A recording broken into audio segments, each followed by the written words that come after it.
Hari Buruh Internasional atau May Day 1 Mei besok diperkirakan ini ada sebanyak 150.000 buruh dari berbagai elemen dan serikat berencana akan melakukan aksi demonstrasi besar-besaran. Ya pemirsa, sejumlah tuntutan akan disuarakan di sejumlah titik aksi seperti di Istana Negara, Bundaran Hotel Indonesia, dan DPR RI. Tuntutan yang kita sampaikan ada 4, yaitu yang pertama cabut PP nomor 78 2015, strip tolak upah murah, karena PP 78 ini adalah orientasi upah murah, strip naikkan upah minimum 2017 sebesar Rp650.000. 2, yang akan kita tuntut adalah stop kriminalisasi, strip stop PHK. Karena dalam kurun waktu Januari-Maret 3 bulan ini sudah ada 32.680 buruh yang ter-PHK dan secara bersamaan dilakukan kriminalisasi. Nah, yang ketiga adalah kita menyebutnya 3 tolak. Tolak reklamasi, tolak penggusuran, dan tolak tax amnesty. Karena kita menolak RUU tax amnesty karena itu tidak ada rasa keadilan bagi buruh. Buruh ditekan dengan upah murah, tapi pelang pajak diampuni. Gubernur DKI Jakarta Basuki Cahayapurnama tidak mempermasalahkan tentang tuntutan penghentian reklamasi pada aksi buruh May Day besok. Ya, Ahok menduga ada unsur politisasi terkait masuknya masalah reklamasi pada unjuk rasa buruh tahun ini. Salah satu isu yang menjadi tuntutan pada unjuk rasa buruh besok adalah tuntutan untuk penghentian reklamasi di sejumlah wilayah, termasuk di pantai utara Jakarta. Masalah reklamasi menjadi isu yang sengaja diangkat oleh kaum buruh, diantaranya oleh Kesatuan Serikat Pekerja Indonesia dan Serikat Buruh Indonesia. Menanggapi masalah tersebut, Gubernur DKI Jakarta justru mempertanyakan motif tuntutan penghentian reklamasi. Menurut Ahok, tidak ada kaitannya dengan Hari Buruh Internasional dengan masalah reklamasi ini. Ya, saya kira itu namanya hak-haknya mereka. Kok buruh hubungannya dengan reklamasi? Padahal reklamasi itu akan menciptakan lapangan kerja, properti. Ya udahlah, kalau dicampur-campur gitu ya susah. Gubernur DKI Jakarta Basuki Cahayapurnama memastikan Presiden Joko Widodo segera mengeluarkan peraturan presiden baru untuk reklamasi. Ya, menurut Ahok, peraturan presiden tersebut nantinya akan menyesuaikan undang-undang yang ada terkait pemberian izin reklamasi. Ahok menegaskan peraturan presiden reklamasi yang segera dikeluarkan oleh Presiden Joko Widodo tersebut merupakan Perpres yang baru untuk menyempurnakan dasar hukum reklamasi Teluk Jakarta.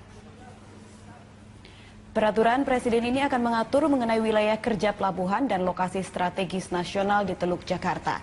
Selama ini pelaksanaan proyek reklamasi Teluk Jakarta mengacu pada Perpres yang lama, namun kemudian muncul benturan dengan ketentuan-ketentuan yang terbit setelah itu. Polemik terus berkembang hingga proyek reklamasi Teluk Jakarta dihentikan sementara. Pasti keluarkan Perpres untuk menyesuaikan undang-undang yang baru keluar. Karena kan ada kelautan, ada pesisir, macam-macam kan. Jadi beliau akan keluarkan, termasuk soal wilayah kerjanya pelabuhan. Ada wilayah kerja pelabuhan, tentu harus diatur. Nah, jadi biar dengan Perpres itulah mengatur mana yang pelabuhan, mana yang lokasi strategis nasional. Sesuai pembahasan Raperda Teluk Jakarta terkuak, pembangunan reklamasi menjadi sebuah polemik yang terus diperdebatkan. Payung hukum reklamasi yang belum jelas hingga adanya sejumlah pelanggaran diduga terjadi. Kita akan segera bergabung bersama rekan kami Dade Salampesi yang akan mengelaborasi poin-poin tentang sikap pemerintah dalam rapat terbatas yang membahas reklamasi di Istana Negara hari ini. Dade, selain ketegasan pemerintah mengenai wewenang yang berada di pemerintah pusat, lalu apalagi yang disampaikan Presiden dalam rapat terbatas yang tadi?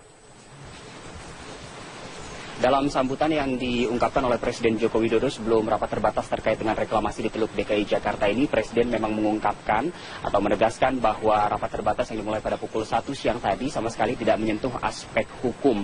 Walaupun dalam kenyataannya tadi memang perwakilan dari Komisi Pemberantasan Korupsi juga ikut serta karena mendapatkan undangan untuk mengikuti ratas dari Presiden. Dan Presiden juga mengungkapkan bahwa terkait dengan reklamasi ini memang sekarang sudah saatnya untuk berbicara lebih jauh ke depannya karena dari data yang dimiliki oleh Presiden Joko Widodo pada 2030 nanti dimungkinkan seluruh wilayah Jakarta Utara akan ada di bawah permukaan laut. Karena dari data yang ada setiap tahunnya untuk wilayah DKI Jakarta mengalami penurunan permukaan tanah antara setengah sampai 12 cm per tahun. Dan pada 2030 nanti jika ternyata fakta-fakta tersebut betul-betul terjadi, artinya 13 sungai yang mengaliri atau melewati wilayah DKI Jakarta dan sekitarnya tidak dapat mengalirkan air ke Teluk Jakarta. Dari ratas tadi setidaknya ada 3 poin utama yang ditegaskan oleh Presiden, yaitu bahwa master plan terkait dengan reklamasi haruslah gamblang, terutama terkait dengan masalah lingkungan. Dan yang kedua, tidak boleh ada pelanggaran kaidah hukum dalam proyek reklamasi ini. Dan yang ketiga, pembangunan tidak boleh mengesampingkan kehidupan nelayan yang ada di sekitarnya. Sebenarnya terkait dengan reklamasi ini tentunya memiliki banyak pro kontra dan juga untung dan rugi. Dari sisi pro pembangunan reklamasi ini, tentunya dengan pembangunan reklamasi dapat menghadang pasangnya naik air laut karena setiap tahunnya ada kecenderungan penurunan muka tanah di wilayah DKI Jakarta dan juga sekitarnya. Sementara dari aspek kontra, pembangunan reklamasi ini nyatanya ada sejumlah hukum yang dilanggar karena Pemprov DKI Jakarta bersikukuh bahwa pembangunan reklamasi di wilayah Teluk Jakarta ini merujuk pada keputusan Presiden nomor 52 tahun 1995. Sementara ada peraturan-peraturan ataupun regulasi dari sejumlah instansi lainnya yang dilanggar dari reklamasi ini. Yang artinya juga memang masih ada tumpang tindih peraturan terkait dengan reklamasi ini. Dan apa saja keuntungan dari pembangunan reklamasi ini? Di antaranya tentu saja menyediakan lahan bagi negara ataupun kota. Ini juga terkait dengan aspek pariwisata maupun khususnya wisata bahari dan juga dapat membantu penataan pantai. Di samping keuntungan dan pro kontra tadi dari reklamasi ini, ternyata juga ada beberapa aspek kerugian dari reklamasi. Di antaranya perubahan ekosistem yang mengakibatkan banjir dan juga dampak buruk pada sistem drainase dan juga kerusakan-kerusakan lingkungan yang lainnya. Dalam rapat terbatas yang digelar selama kurang lebih 1,5 jam tadi, juga hadir 3 pimpinan kepala daerah, yaitu Gubernur Banten Rano Karno, Wakil Gubernur Jawa Barat Deddy Mizwar dan juga Gubernur DKI Jakarta Basuki Cahayapurnama. Walaupun Presiden Joko Widodo menegaskan dalam proyek reklamasi ke depannya tidak boleh lagi melibatkan swasta, yang artinya pemerintah baik itu pusat maupun daerah memegang kendali penuh terhadap proyek reklamasi. Namun tadi Ahok mengungkapkan Pulau O, P, dan Q yang ada di Teluk Jakarta yang belum diatur minta digabungkan dengan Pulau N. Dan Ahok juga mengungkapkan jika melihat hasil studi di Port of Rotterdam, maka seharusnya pembangunan proyek reklamasi ini 30% dikelola oleh pusat, sementara 60%-nya dikelola oleh pihak swasta. Dan dari hasil ratas tadi juga dijabarkan oleh Ahok, setidaknya ada satu fakta baru yang akan dikeluarkan oleh pemerintah, yaitu Presiden akan mengeluarkan Perpres baru yang disesuaikan dengan Perpres yang ada, seperti Perpres nomor 54 tahun 2008 dan juga Perpres nomor 122 tahun 2012.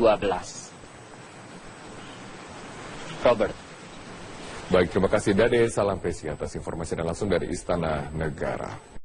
Pemirsa, DPD DKI PDI Perjuangan hari ini terakhir menerima pendaftaran bakal calon gubernur dan wakil gubernur DKI Jakarta. Sebanyak 39 orang telah mendaftar dan 31 pendaftar baru telah mengembalikan berkas. Pada pendaftaran hari terakhir ini, DPD PDI Perjuangan menerima pengembalian berkas pengusaha muda Sandiaga Uno yang mendaftar sebagai bakal calon gubernur. Sandiaga Uno termasuk satu dari 39 orang yang mendaftarkan diri ke PDI Perjuangan. PDI Perjuangan dengan perolehan kursi di DPRD DKI di atas 20% memenuhi syarat untuk mengusung sendiri calon gubernur DKI pada pilkada yang akan dilaksanakan Februari 2017 mendatang. PDI Perjuangan melalui penjaringan dan penyaringan ini dalam rangka untuk mencari sosok yang betul-betul punya kualifikasi yang jelas baik untuk memimpin Jakarta yang akan datang. Ya itulah mekanisme sedang berjalan. Jadi PDI Perjuangan belum bisa menentukan siapa yang nanti akan diusung, tetapi proses sedang berjalan. Tahapan-tahapan akan kita lalui. Tahapan pertama hari ini sudah sama-sama kita saksikan. Hari ini kita tutup, baru nanti selanjutnya kita mengejar tahapan berikutnya.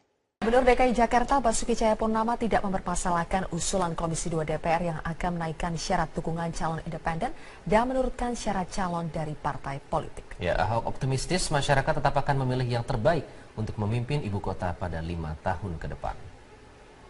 Nggak masalah, kan saya sampaikan, ini Jakarta nih daerah khusus ibu kota. Tentu harusnya ini jadi etalase negara, bangsa. Yang jadi gubernur harus yang terbaik dari yang terbaik. Masing-masing warga DKI punya pikiran masing-masing. Dia mau pilih yang perempuan, dia mau pilih yang lebih rohani, dia mau pilih yang santun, dia mau pilih yang lebih pintar, itu masing-masing. Makanya di dalam pilkada undang-undang nggak pernah diatur 100%. Hanya 50% plus 1. Kalau di daerah lain malahan yang tertinggi yang menang. Kenapa? Karena memang masing-masing kepala kan punya pikiran berbeda. Ya. Selamat malam pemirsa, inilah headline news pukul 21 waktu Indonesia Barat. Usai diperiksa oleh KPK, staf khusus Gubernur DKI Jakarta Suni Tanuwijaya mengaku didukung oleh Gubernur DKI Basuki Cahayapurnama untuk menyampaikan keterangan apa adanya kepada penyidik KPK. Sementara itu Ketua Balegda DPRD DKI Muhammad Taufik memilih diam saat keluar dari gedung KPK. Setelah 7 jam diperiksa oleh penyidik KPK, kepada awak media Suni mengaku ditanya soal usulan dan juga substansi serta keterlibatan dirinya dalam pembahasan Raperda Reklamasi Teluk Jakarta. Suni mengaku tidak mengetahui perihal pertemuan sejumlah pimpinan DPRD dengan para pengembang. Namun ia menyebut sering melakukan komunikasi dengan para pengembang terkait dengan usulan Raperda dan juga keinginan dari Gubernur DKI soal kewajiban tambahan 15% kepada pengembang. Suni juga mengaku Gubernur DKI Basuki Cahayapurnama mendukung dirinya untuk menyampaikan keterangan apa adanya kepada penyidik KPK. Sementara itu, Ketua Badan Legislasi Daerah Balegda DPRD DKI Jakarta M. Taufik yang juga diperiksa oleh KPK memilih bungkam saat ditanya oleh awak media. Pemeriksaan ini merupakan yang kelima kalinya bagi M. Taufik terkait dengan kasus suap Raperda Reklamasi Teluk Jakarta. Dan dalam pemeriksaan ini M. Taufik dicecar seputar keterlibatannya dalam pertemuan dengan pengembang Sugianto Kusuma Desember 2015 lalu. KPK terus mendalami dugaan adanya aliran dana dari pengembang ke sejumlah anggota DPRD DKI Jakarta. Begini, kalau dari sisi dia jelas soal 15% itu fix, harus ada, terus tinggal persoalannya itu apakah di Perda atau di Perpu. Tapi kemarin karena ada ancaman dari DPRD akan deadlock, beliau sempat mengatakan ya selama yang penting 15% itu jangan dicoret. Gubernur DKI Jakarta Basuki Cahayapurnama atau Ahok membantah kabar akan memberlakukan pembatasan sepeda motor di sejumlah ruas jalan protokol Jakarta awal Mei mendatang. Ahok menduga kabar tersebut adalah bentuk provokasi jelang unjuk rasa Hari Buruh 1 Mei mendatang. Saat ditemui di lapangan Irti Monas Senin pagi, Ahok menegaskan pembatasan sepeda motor hanya akan diberlakukan bila fasilitas pendukung telah disiapkan, seperti penambahan jumlah armada bus Transjakarta serta penghapusan pembatas jalur cepat dan jalur lambat. Ahok pun menjelaskan sepeda motor tetap bisa melintas seperti biasanya hingga fasilitas pendukung tersebut telah siap. Terkait dengan beredarnya isu pembatasan sepeda motor yang mulai diberlakukan bulan Mei, Ahok menuding ada pihak yang sengaja menginginkan agar pengendara sepeda motor berunjuk rasa dalam Hari Buruh yang jatuh tanggal 1 Mei. Pembatasan motor kalau kita lakukan kalau ada IRP, jalan sama busnya cukup. Enggak, itu isunya saya lihat kirimin WhatsApp grup. Wah, udah ada rute pembatasan 1 Mei. Aduh, enggak lah. Itu tuh enggak, kenapa tuh enggak? Saya curiga ini ada hubungan dengan Hari Buruh 1 Mei. Supaya bisa ngumpulin massa lebih banyak buat demo. Ya dong, yang naik motor protes kan semua Jakarta dibilang nggak boleh lewat motor. Pasti orang akan demo. Ini bukti yang mau demo nih orangnya kurang. Jadi masih ada sebarin isu-isu. Ya, apalagi isu-isu nyerang Ahok kan lebih ramai gitu ya. Setelah polemik panjang reklamasi Teluk Jakarta, pemerintah pusat sepakat menghentikan sementara proyek reklamasi. Selama masa moratorium, pemerintah akan merumuskan aturan, perizinan dan analisis dampak lingkungan yang jelas. Setelah polemik panjang tentang reklamasi Teluk Jakarta, pemerintah pusat menyatakan moratorium atau penghentian sementara proyek reklamasi pulau di Teluk Jakarta sejak Jumat 22 April. Menteri Koordinator Kemaritiman Riza Ramli menyatakan, putusan moratorium sudah final tanpa tekanan dari perusahaan pengembang yang sudah berinvestasi untuk proyek reklamasi. Hari Jumat sudah ada rapat komite gabungan. Seperti diketahui ada masing-masing kementerian ada 2 dirjen, termasuk juga Deputi Gubernur DKI, Kepala Bapeda, dan mereka sekarang sedang evaluasi mana-mana kebijakan yang harus diselaraskan. Minggu depan mereka akan bertemu lagi setiap minggu. Kita akan ubah proses ini secepatnya. Kondisi tersebut juga dipertegas Gubernur DKI Jakarta Basuki Cahayapurnama. Ahok menyatakan dirinya sudah berkoordinasi dengan korporasi pelaku proyek reklamasi dan menilai pengusaha berkomitmen akan kooperatif terhadap kebijakan moratorium reklamasi ini. Saya sudah meminta, saya ada disposisi dan pengusahanya sangat kooperatif. Bahkan pengusahanya sudah kirim surat kepada kami, baru dengar berita akan moratorium, mereka sudah sepakat moratorium. Walaupun surat kami belum, dia sudah kirim. Saya baru disposisi kemarin. Bukan kemarin, semalam. Baru ingat semalam. Di sisi lain, proyek reklamasi Pulau N untuk membangun dermaga dan pelabuhan baru yang dikelola Pelindo akan tetap dilanjutkan. Pembangunan pelabuhan baru itu tergolong kepentingan nasional dan bukan komersial, sehingga kewenangan perizinan ada di tangan Kementerian Perhubungan. Tidak ada izinnya, kita kasih terus. Karena izin reklamasi, kalau di daerah lingkungan kerja pelabuhan manapun di seluruh Indonesia, itu tidak ada kewenangan yang lain, kecuali kewenangan Menteri Perhubungan. Itu nggak kena moratorium ya Pak? Misalnya. Kalau yang sudah izin dari Kementerian Perhubungan enggak. Sebelumnya Kementerian Koordinator Kemaritiman, Kementerian Lingkungan Hidup dan Kehutanan, serta Gubernur DKI Jakarta, pekan lalu memutuskan untuk melakukan moratorium reklamasi Teluk Jakarta.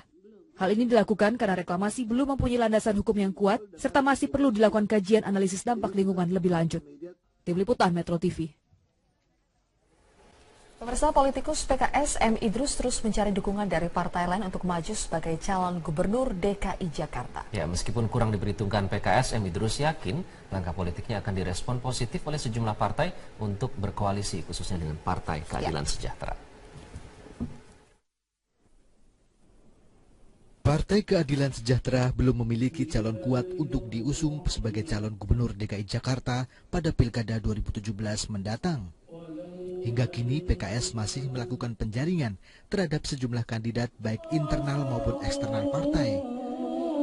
Padahal saat ini salah satu kader PKS Muhammad Idrus telah mendeklarasikan diri sebagai bakal calon gubernur DKI Jakarta.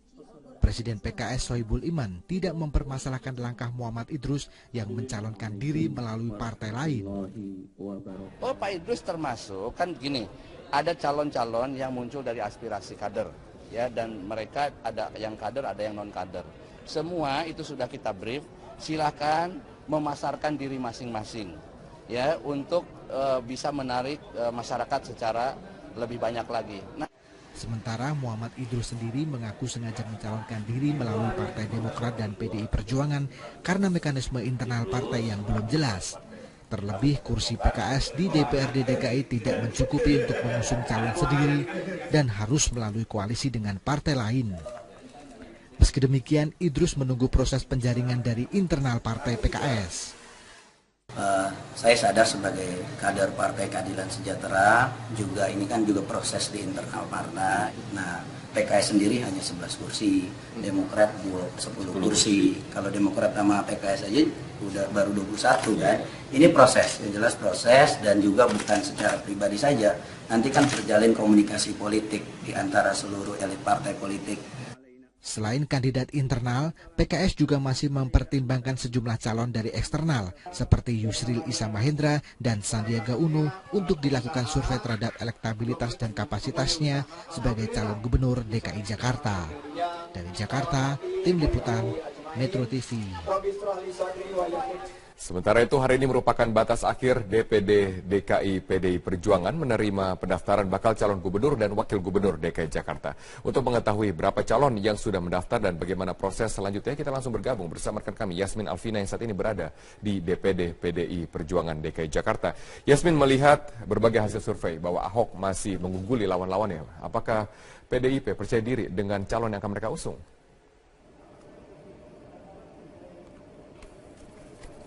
Ya Robert, nanti pertanyaan Anda akan kami jawab dengan narasumber yang sudah berada di sini, yaitu Wakil Pemenangan Badan Pemenangan Pemilu dari DPD DKI Jakarta. Namun sebelumnya saya akan menjelaskan dulu bahwa sudah ada 40 nama yang mendaftar sebagai calon Gubernur DKI Jakarta melalui Partai PDI Perjuangan, dan hingga sore tadi sudah ditutup pukul 16 waktu Indonesia Barat, sudah ada 32 nama yang mengembalikan berkas, dan di antara 32 nama tersebut sudah ada nama-nama yang cukup populer untuk dibicarakan sebagai calon Gubernur DKI Jakarta, yaitu adalah Yusril Iza Mahendra dan juga Hasnaini Muin yang dapat dikatakan juga sebagai wanita emas. Dan tadi pada pukul 15 waktu Indonesia Barat, Sandiaga Uno juga sudah mengembalikan berkas untuk pencalonannya melalui Partai PDI Perjuangan ini. Dan untuk mengetahui bagaimana strategi PDI Perjuangan untuk bertarung ataupun bersaing dengan Gubernur Petahana Basuki Cahayapurnama, saat ini saya sudah bersama dengan Wakil Ketua Badan Pemenangan Pemilu DPD DKI Jakarta PDI Perjuangan, Bapak Gembong. Selamat sore, Pak. Selamat sore. Bapak, seperti kita sudah ketahui bahwa menurut hasil survei, elektabilitas dari Gubernur DKI Jakarta, calon petahana ini masih sangat tinggi dan sulit untuk dikalahkan. Bagaimana strategi dari PDIP sendiri untuk nantinya bersaing dengan Gubernur petahana? Terima kasih. Bagi PDI Perjuangan, kalau hari-hari ini masyarakat disajikan dengan elektabilitas calon gubernur DKI Jakarta yang akan bertarung di tahun 2017 yang akan datang, yaitu incumbent cukup tinggi, bagi PDI Perjuangan bukan hal yang luar biasa. Karena tentunya sebagai incumbent memiliki elektabilitas seperti hal yang wajar. Justru kalau sebaliknya bagi saya yang luar biasa. Jadi bagaimana untuk PDI Perjuangan menyiapkan strategi untuk bisa menghadapi siapa yang nanti akan bertarung bersama dalam pemilu kada 2017 yang akan datang. PDI Perjuangan melalui penjaringan dan penyaringan ini dalam rangka untuk mencari sosok yang betul-betul punya kualifikasi yang jelas baik untuk memimpin Jakarta yang akan datang. Siapa sosoknya, Pak? Ya itulah mekanisme sedang berjalan. Jadi PDI Perjuangan belum bisa menentukan siapa yang nanti akan diusung, tetapi proses sedang berjalan. Tahapan-tahapan akan kita lalui. Tahapan pertama hari ini sudah sama-sama kita saksikan. Hari ini kita tutup, baru nanti selanjutnya kita mengejar tahapan berikutnya. Terima kasih Bapak atas waktunya. Dan Robert, demikian yang dapat kami laporkan, kembali ke Anda di studio. Baik, terima kasih Yasmin Alvina atas informasi Anda. Sejumlah anggota DPRD DKI Jakarta memenuhi panggilan KPK untuk memberikan kesaksian. Mereka diperiksa sebagai saksi untuk Ketua Komisi D yang sudah dijadikan tersangka. Pemirsa, Ferry Priardi akan menyampaikan laporan selengkapnya dari gedung KPK Jakarta. Ferry, hingga siang ini siapa saja anggota DPRD yang sudah datang? Adakah pernyataan yang mereka sampaikan sebelum menjalani pemeriksaan? Zilvia, sudah ada 5 anggota DPRD yang sudah datang memenuhi panggilan KPK untuk diperiksa sebagai saksi untuk Muhammad Sanusi, dan kelimanya tadi datang secara periodik sejak pukul 9 dan mulai menjalani pemeriksaan pada pukul 10 pagi ini. Dengan komposisi 1 wakil ketua DPRD dan juga 4 anggota, tadi yang datang memenuhi pemeriksaan kali ini adalah M. Taufik yang juga merupakan Ketua Badan Legislasi DPRD DKI Jakarta. Lalu sisanya ada 3 ketua fraksi, yaitu Pengaji Ketua Fraksi Hanura, lalu juga ada Selamat Nurdin Ketua Fraksi PKS yang juga sebagai Ketua Pansus Reklamasi DPRD, Bestari Barus, dan juga ada 1 anggota ataupun wakil, yaitu Mary Hot. Juga dengan Muhammad Taufik yang diperiksa sudah hampir 3 kali oleh pemerintah. Semuanya tidak terlalu banyak memberikan keterangan sesaat sebelum diperiksa.